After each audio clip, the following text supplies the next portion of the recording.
umaga bumili ako ng ano, ng mga fitting na ganito, elbow, T-joint, connector, tapos yung bulb, yung mga bulb akong binili. So kapag safety kasi ito guys, ito yung meron ako sa ilalim, tapos meron din sa ibabaw. So ito, so outlet lang to ng ano, pwede rin nung gas at saka yung liquid nya, yung fluid. So ganun din sa taas. So meron ding outlet ng ano, meron yung nakati para dun sa fluid, tapos yung dito para sa gas pataas naman. So mamaya papakita ko tapos kung i-assemble, pakita ko to.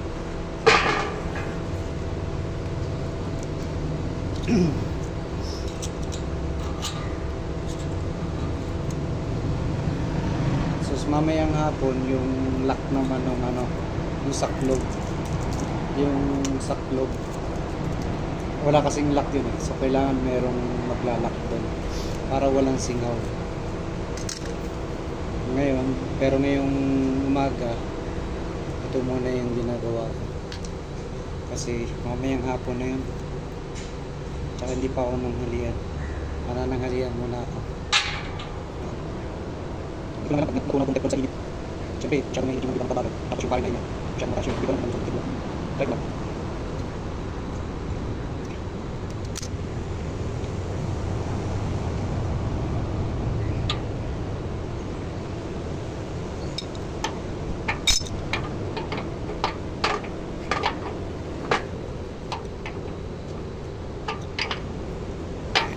Hindi sa pa.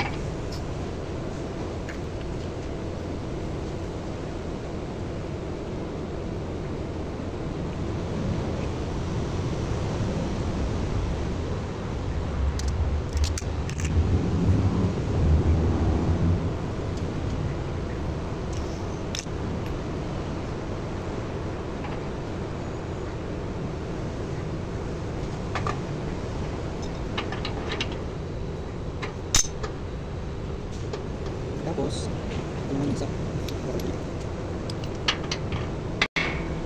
so bali yung kinuha ko guys, yung connector nya, yung pwede siyang saksakan ng ano, ng hose.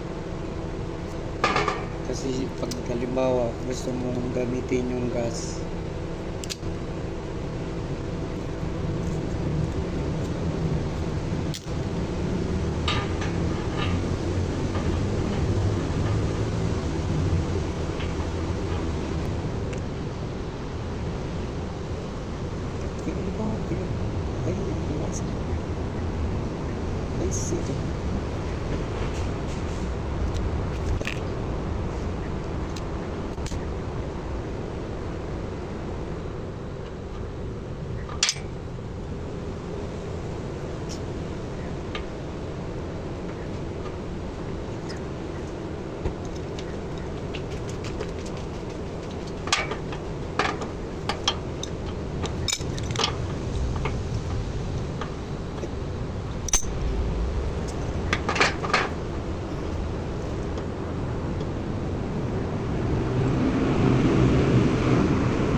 kailangan mag-release, i-release mo rin yung ano niya. So for safety yun.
kapag makompleto to ngayon, bukas guys, testing to.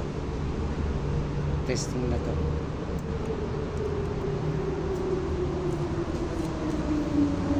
Ngayon, ang kulang na lang dito yung ano, yung isolation niya.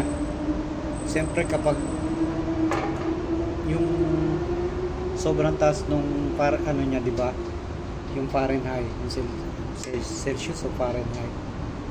Yung heat around 400 to 500. So hindi ka makalapit dito. Paano pag gusto mong pasingawin? So sobrang init nun. Hindi ka makalapit. Makakalapit ka pero sobrang init. Kaya gagawan ko siya ng isolation dito sa labas.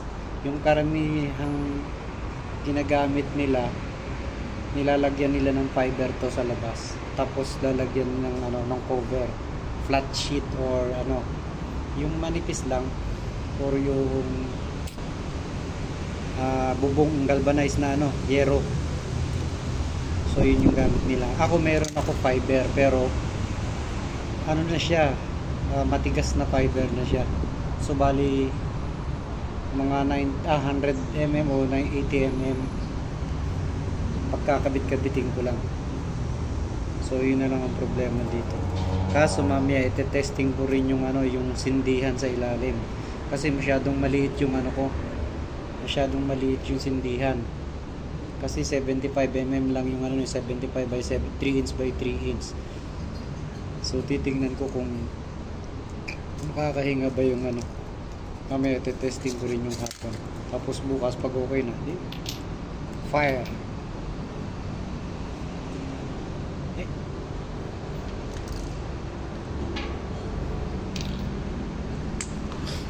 Coffee, summer fruits, good breed. Sweet love, coffee, soft beat, cold, say.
So hi guys, bali ito na nga pala yung ginawa kong oven para sa kahoy.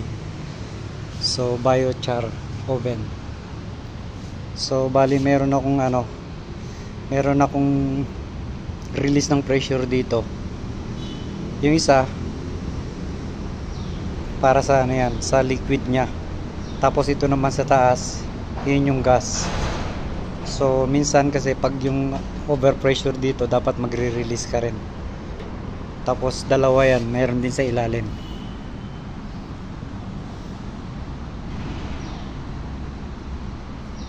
So bali dito guys, pag meron ng gas, pwede mo rin itong gawitin pang parang gagawin mong stove. Kukonekta ka ng hose tapos pababa, tapos meron kang stove. So ganun pwedeng gamitin yung gas niyan. Susunod susubukan ko. Bali yung ginawa ko palang lock ito, mga tiklip lang. Tapos syempre may hindi naman lalapat ng yan, talagang lapat na lapat. Kasi merong lapat na lapat, merong hindi.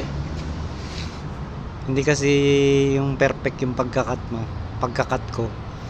So kaya ang gagawin ko rito, lalagyan ko siya ng fiber. Sasapinan ko ng fiber bago lock. So ito yung pinaka fire sa ilalim.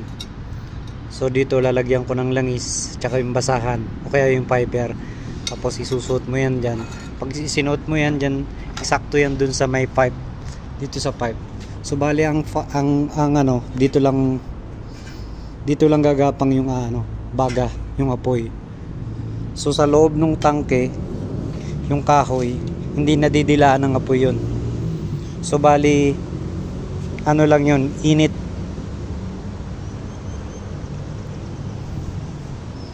Bali yung init lang. So yung kahoy sa sobrang init, syempre mga 3 to 1 hour, half hour, mainit na masyado yan. So magke-create na ng magpo-process na sa loob, magiging gas na. Yung kahoy madidecompose. So magke-create siya ng gas. So bali yung gas, meron akong pipe doon na maliit, 1 inch. So papasok doon yung gas hanggang doon sa ilalim. So magre-retorque siya. So yan yung process niyan. Ang pagluluto ng kahoy mga 3 to 4 hours. Tapos i-cool down mo siya ng mga 4 to 5 hours din. Mas maganda, mas mahaba, para pag binuksan mo hindi na mainit. Bali ang kulang na lang nito guys, yung isolation. Meron akong fiber, pero bukas kapag ginamit ko to, itetest ko to bukas So lalagyan ko rin ng fiber yan sa pin. Para pag lumapit ako, pag gusto kong man i-release yung dito, yung pressure, yung gas, hindi ka masyadong mainitan.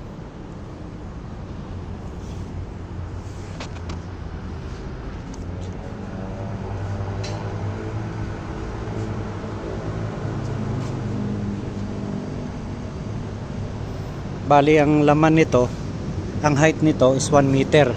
Additional 100. So 1.1 meter yan. Pinakataas niyan, baba hanggang taas.